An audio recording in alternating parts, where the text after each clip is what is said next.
es vicepresidenta de la Asociación Laboralistas Platenses y es docente también universitaria. Verónica, Daniela, Alejandro y Gabriel, te saludamos. ¿Cómo estás? Bienvenida. Hola, buenas tardes, Daniel, Alejandro, bueno, y a todas las personas que nos escuchan del otro lado. Bueno, un gusto tenerte con nosotros y con nosotras porque, bueno, en toda la discusión sobre la nueva ley, la reforma laboral, hay un capitulito que por lo menos a nosotros no nos quedó tan claro, que aparentemente es bastante grave, que es el traspaso del fuero laboral, si no me equivoco, de Ujú. Nación a Ciudad Autónoma de Buenos Aires. ¿Lo estoy diciendo bien? Sí, lo preciso un poco mejor y es Bien. cierto lo que comentás, que genera muchísima confusión y bueno, y una problemática muy grande en este momento, porque, bueno, en realidad antes de esta reforma y de un acuerdo que surgió el 9 de febrero, que lo suscribieron el 9 de febrero, pero lo presentaron el 10 de febrero en el Senado, entre el gobierno, el ministro de Justicia del gobierno de la Ciudad de Buenos Aires y el jefe de gabinete de la Nación, Manuel Adorni, se hablaba de traspaso, ¿sí? De traspaso de la Justicia Nacional del Trabajo, donde yo presto tareas, hacia la ciudad de Buenos Aires, ¿no? Sí. Esto fundado en que el artículo 129 de la Constitución Nacional se introduce en la reforma de 1994 esta posibilidad, ¿no? De que la ciudad de Buenos Aires tenga su propia organización de justicia, además de legislativa, ¿no? Y administrativa. Eh, entonces, bueno, hace tiempo, digamos que se venía conversando sobre el tema, pensando, creo yo, porque no hemos participado de esas negociaciones, los empleados judiciales, claramente, se hablaba del traspaso hacia la ciudad. Ahora, con este acuerdo que mencionaba recién y dos artículos de la reforma laboral, la 27402, que se aprobó ahora recientemente, de reforma laboral, que se denomina modernización Mm. laboral, que de moderna no tiene nada, Sí. ¿no? Claramente, bueno, como le ponen varios epítetos, yo diría esclavista claramente, revanchista también. Se introducen ahí dos artículos, ¿sí? Que hablan de disolución del fuero del trabajo. En uno de ellos conmina a los jueces laborales, estoy hablando del artículo 90 y 91 de la ley de reforma, conmina a los jueces laborales a aplicar los fallos de la Corte Suprema Nacional de manera obligatoria. Solo los jueces del trabajo, es decir, eh, en principio podemos decir que discriminatorio, porque solo obliga a la justicia del trabajo, que después lo podemos desarrollar, que es bastante complejo, y pensamos cuál puede ser esa intención, ¿no?, que hay detrás, y en otro habla de esta disolución del fuero nacional del trabajo sin mayores precisiones, que luego y a último momento entra por la ventana un acuerdo, este acuerdo que nos anoticiamos todos de un día para otro, que se incorpora como anexo. Y ahí, bueno, en este acuerdo habla claramente, sí, de un carácter residual que tendría este fuero nacional del trabajo, que tiene más de 80 años Mm. de creación, de funcionamiento. Además, hay una transferencia, es decir, ya no se habla de traspaso, ¿no? Porque uno piensa en la idea de traspaso como que pasa entero, ¿no?, uno lo piensa, pasa entero con su personal, con los jueces, habría que ver de qué modo, jueces, juezas, Claro. de qué modo, claro, a la ciudad, ¿no? Pero no, este acuerdo habla de transferencia de competencias. ¿Sí? Es decir, tendrían la resolución nada más. Claro, es decir, en ningún punto se habla de qué es lo que sucedería, sobre todo con nosotros, con los empleados, empleadas judiciales, funcionarios, con los jueces y las juezas.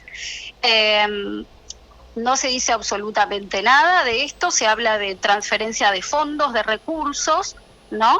Pero no de personal, lo cual ha generado, imagínense la audiencia, Sí, sí. ¿no? Una incertidumbre, una desazón tremenda en las personas que prestamos este servicio, que es un servicio público, ¿no? De justicia. Y por otra parte, gran inquietud en todo el arco jurídico, ¿no?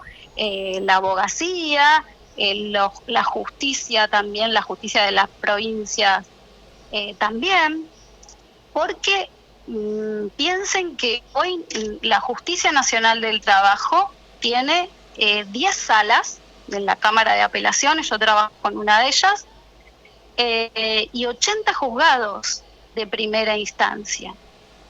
Y en este acuerdo se habla de la creación de 10 juzgados y 2 salas que atenderían todos los conflictos, todas las causas. Creo que el año pasado han sido alrededor de 66.000 causas que ingresaron, con 10 juzgados y 2 salas.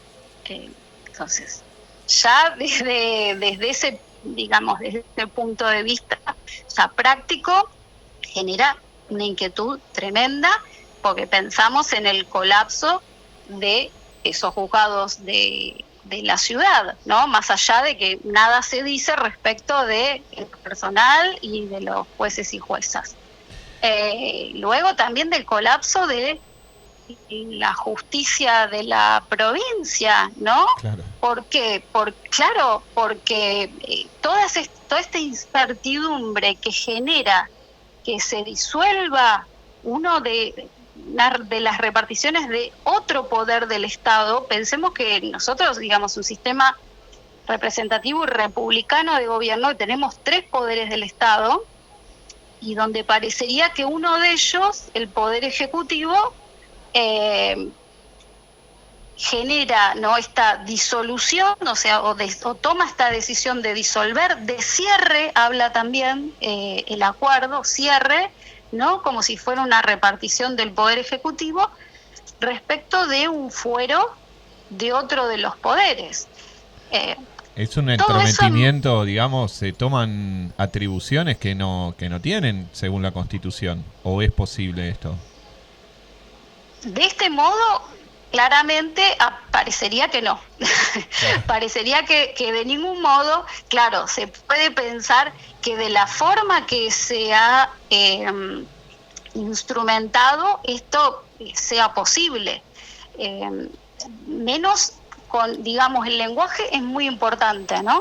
Sí. Por eso hablábamos traspaso, transferencia. Entonces, que se hable de cierre y disolución. También pensemos otro dato importante que generó, bueno, crisis tremenda, fue el hecho de que en este acuerdo se cierran y de manera inmediata, estas son las palabras que utiliza, 30 juzgados y una sala de los 80 que mencionaba que teníamos en la Justicia Nacional del Trabajo, y de las 10 salas, una, se cierran inmediatamente.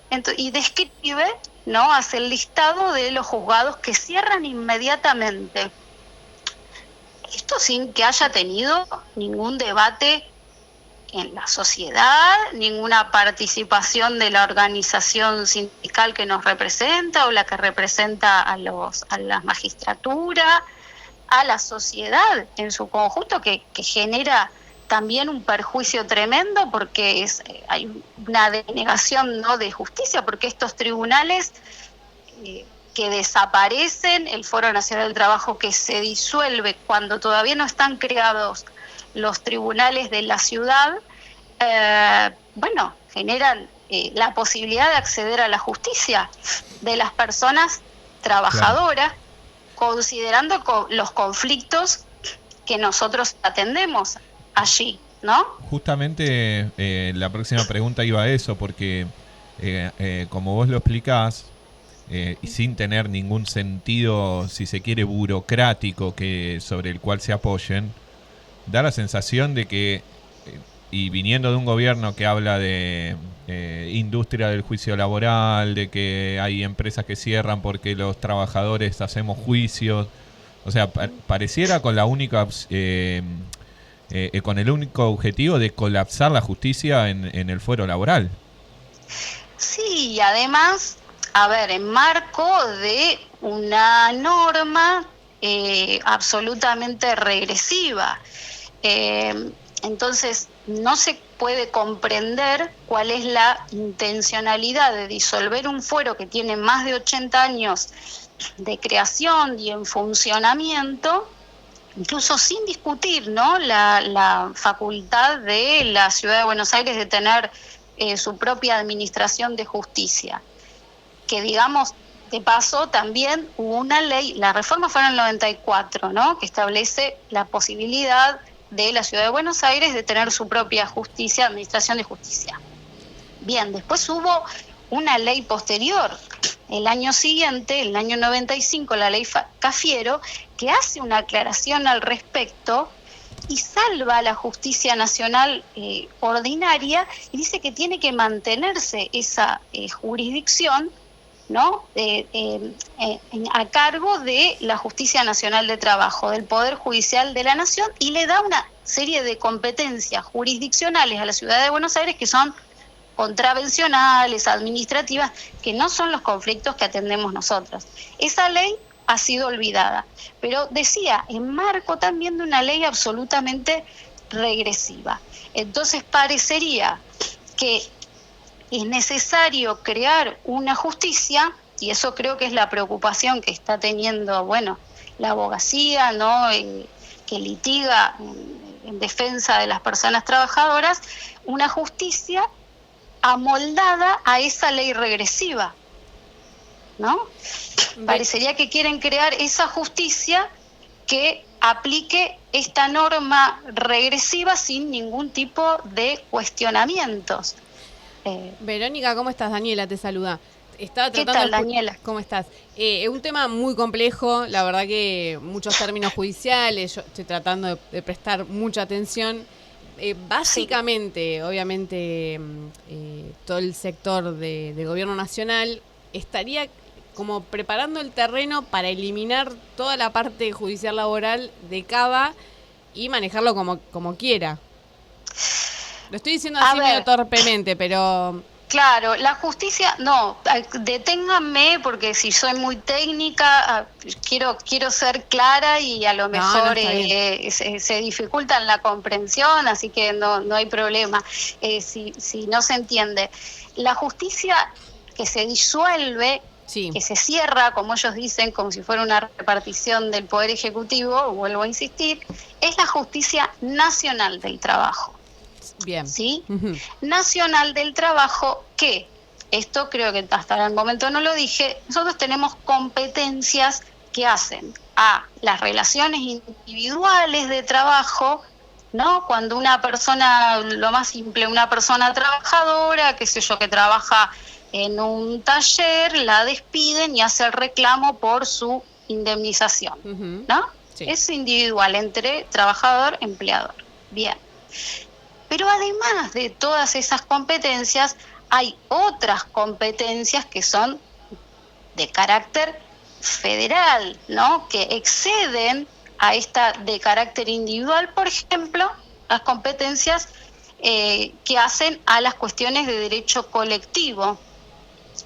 Por ejemplo, las que tienen que ver con las organizaciones sindicales, con el ejercicio de una medida de acción directa como el derecho de huelga, ¿no?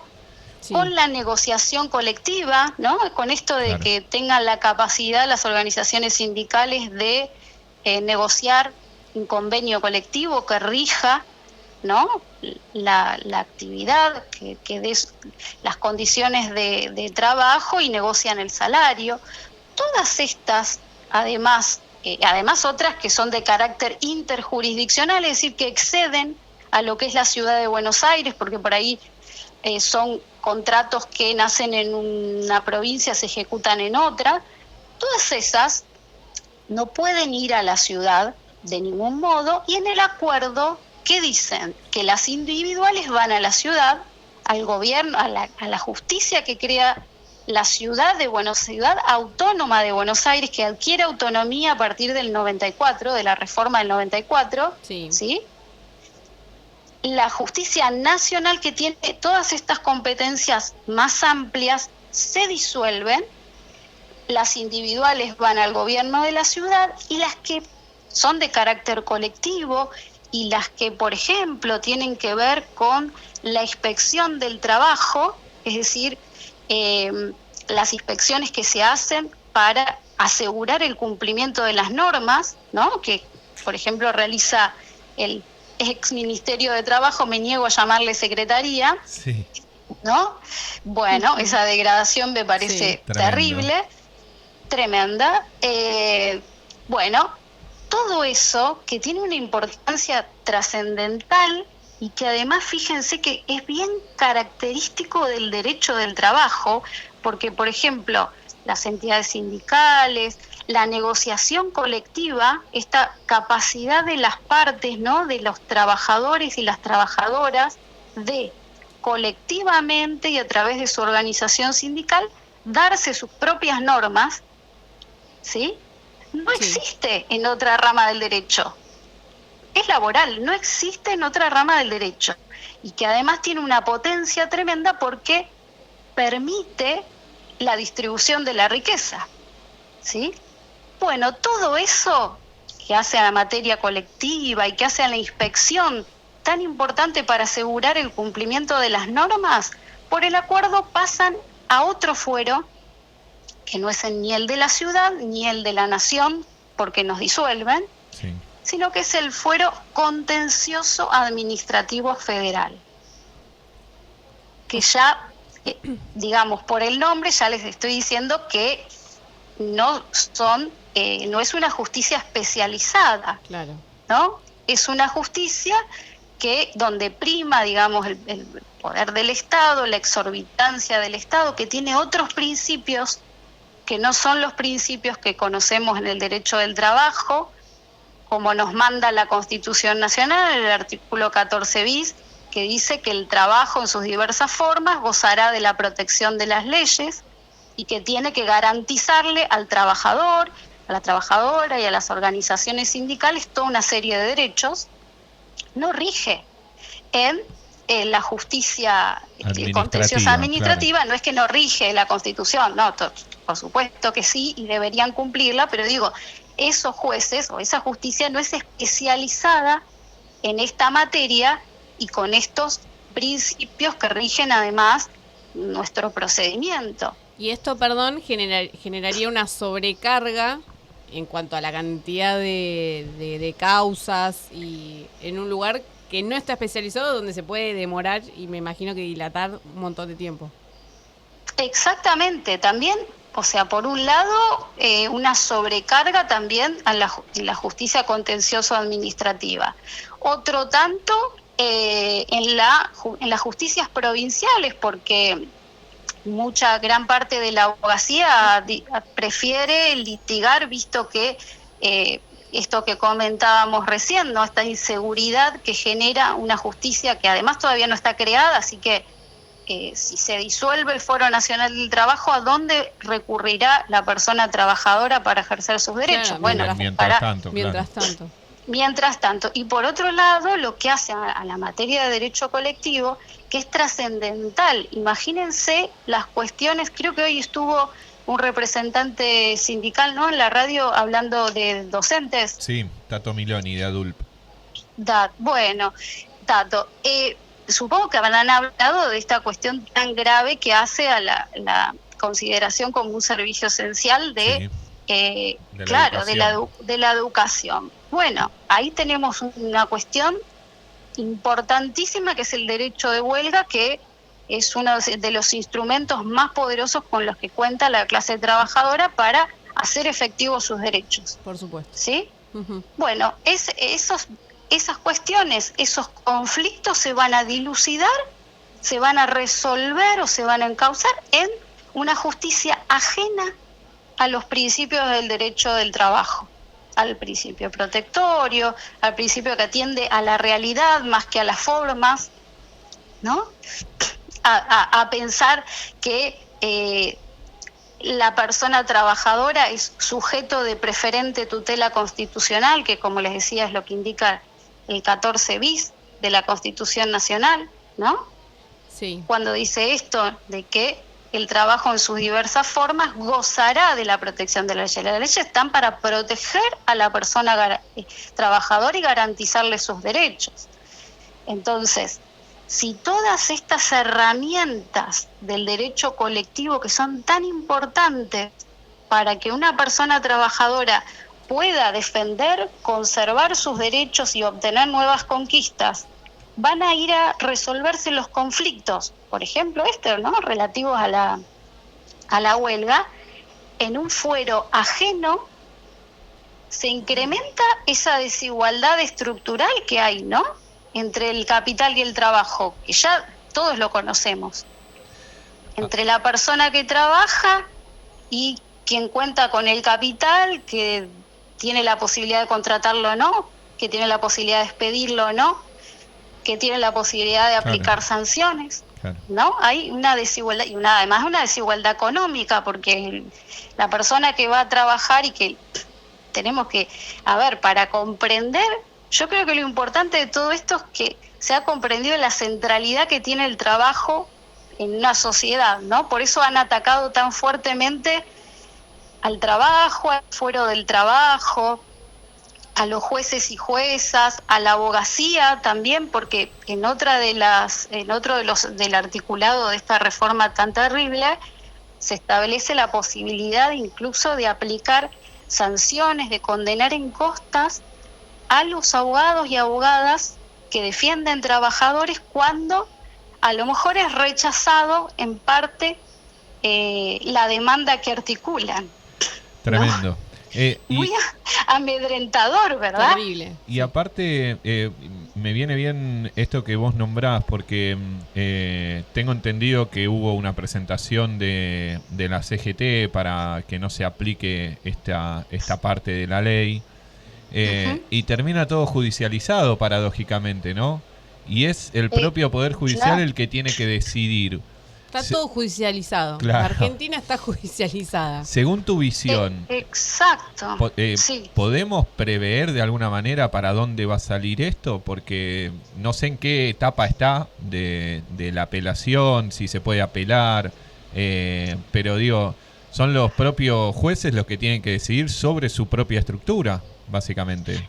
Sí, es sumamente complejo, genera un caos y inseguridad jurídica tremenda, ¿no? Piensen que esta ley de reforma laboral se esgrime como una manera de dar por acabado con la industria del juicio, dicen ellos, sí, ¿no? Bueno, claro, no hablan de la industria del incumplimiento, ¿no? Porque la persona que reclama, y que encima reclama una cantidad ínfima en relación a los conflictos que hay, solo un 2% va a la justicia, y no obstante estamos colapsados,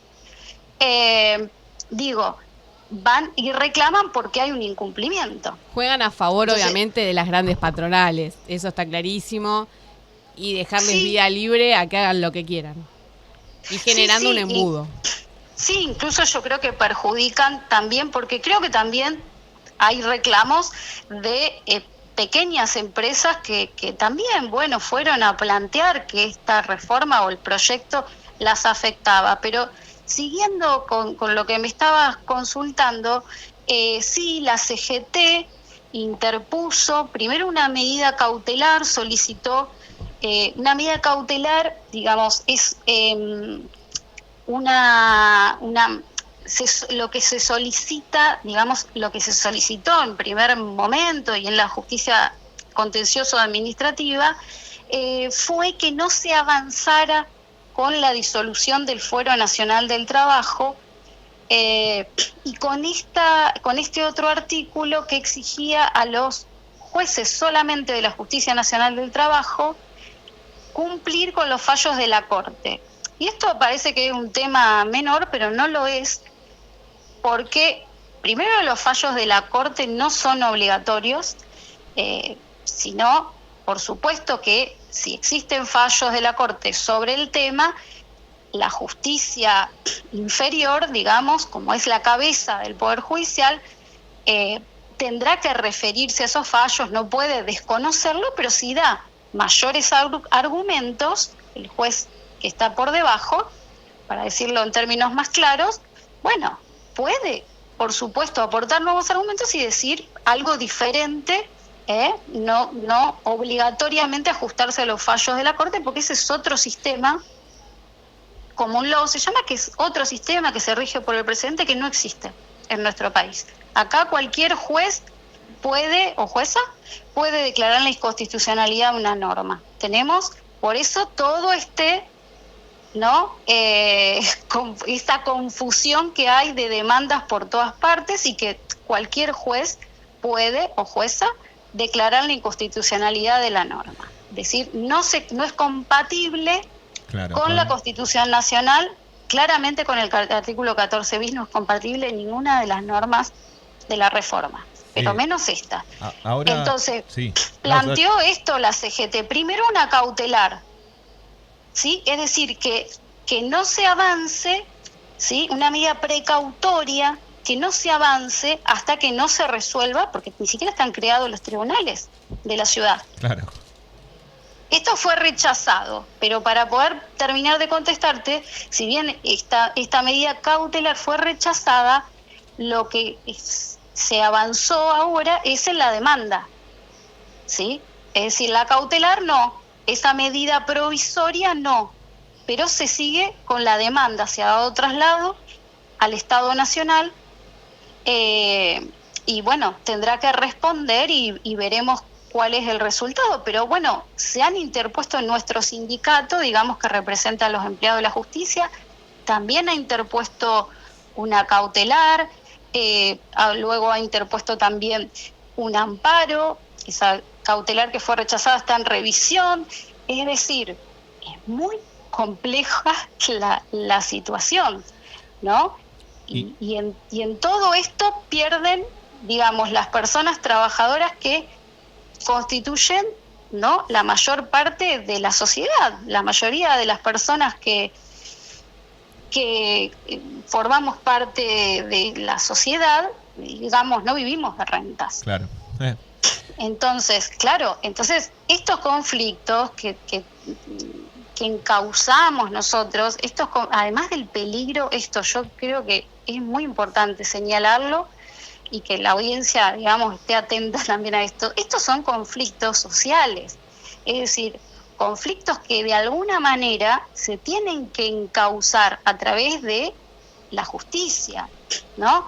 Porque si no existe una justicia que dé cauce a estos conflictos, entonces se resuelven, digamos, ¿de qué manera? Y de manera violenta, porque no tienen un cauce que indica que somos una sociedad civilizada, ¿no? Organizada, claro, con ciertas normas de decir, bueno, hasta acá podés, a partir de acá ya no podés hacer esto, básicamente. Claro, ¿no? y además es una manera, impedimos que la persona trabajadora tenga la posibilidad de recurrir a la justicia, de iniciar medidas de acción directa, es decir, recurrir a la huelga, a la negociación colectiva, que es el diálogo entre el sector empleador y el trabajador, pero con cierto equilibrio que le da lo colectivo, ¿no?, de un sindicato, negociando. Todo eso, si se le niega a la persona trabajadora, y lo que hace es legitimar la explotación de una persona por sobre otra, o de la que tiene poder económico, ¿no?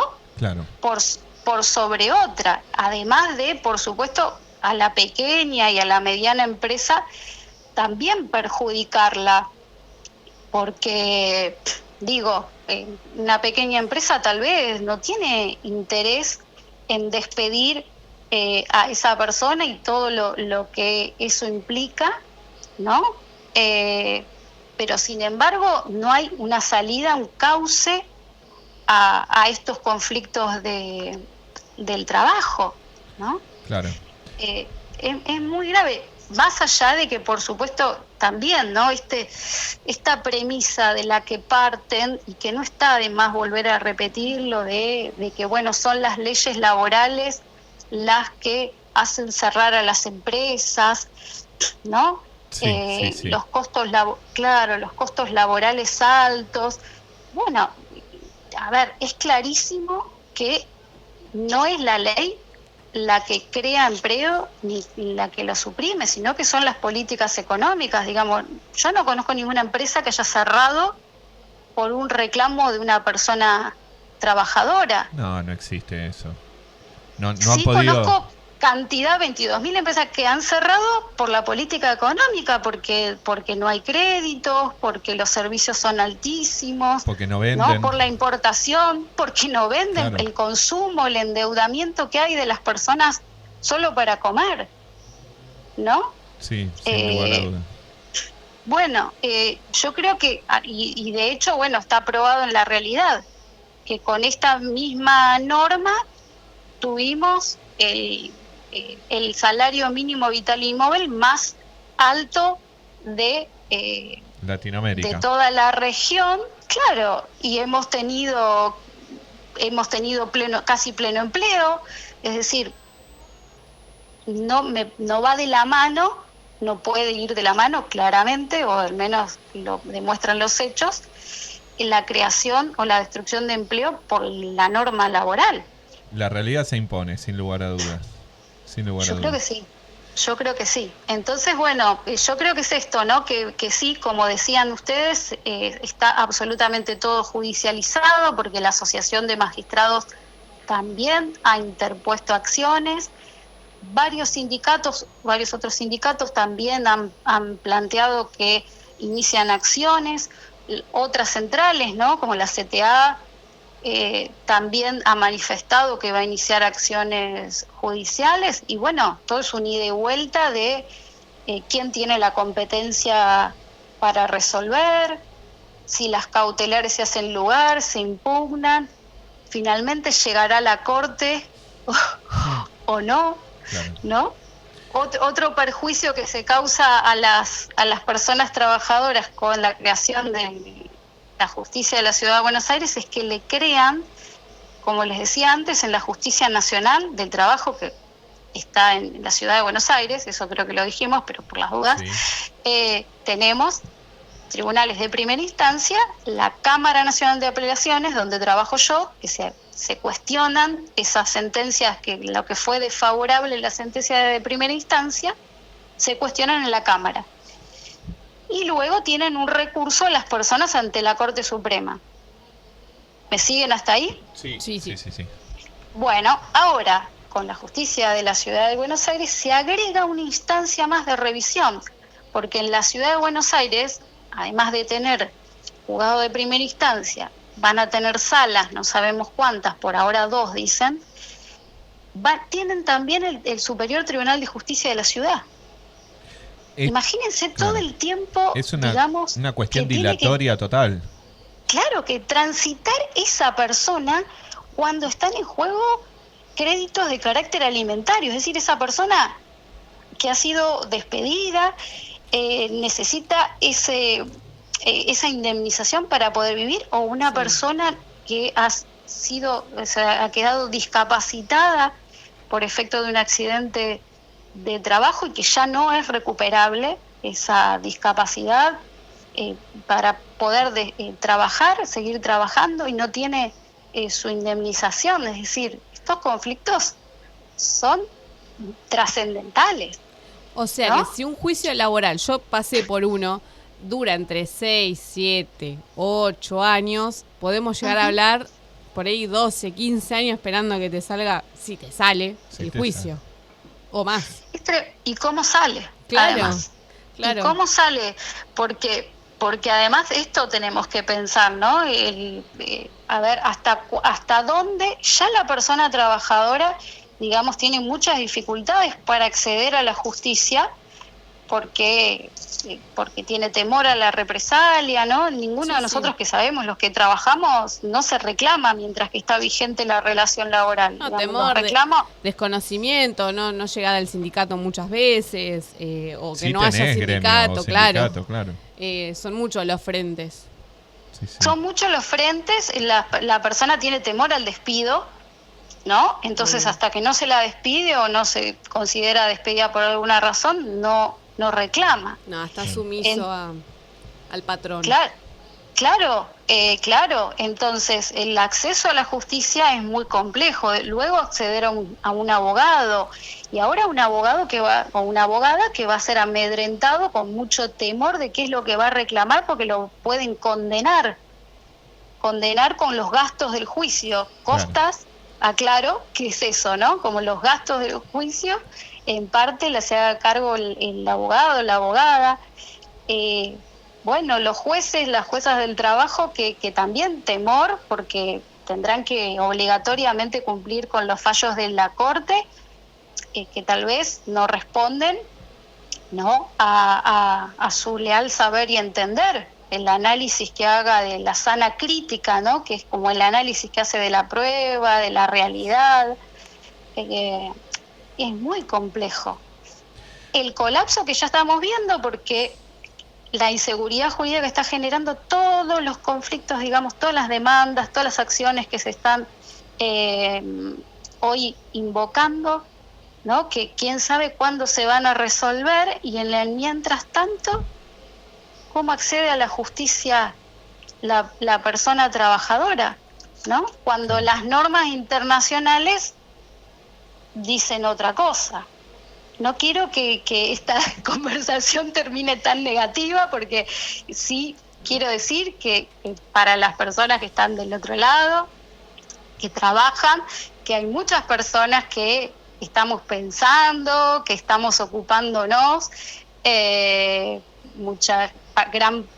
la mayoría de la abogacía laboralista, pero también quienes estamos en la justicia o en la academia, ¿no? Porque hay que saber que esto es una ley de reforma laboral que es terrible, que es lapidaria, ¿no?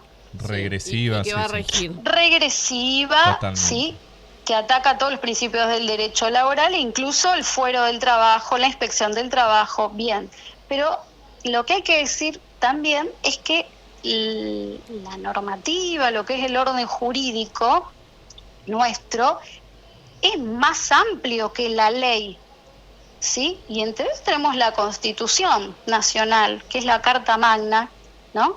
Que es la ley primera, y tenemos 2 tratados internacionales también que están incorporados desde el 1994 a la Constitución Nacional con la misma jerarquía, y que están por encima de las leyes de esta ley.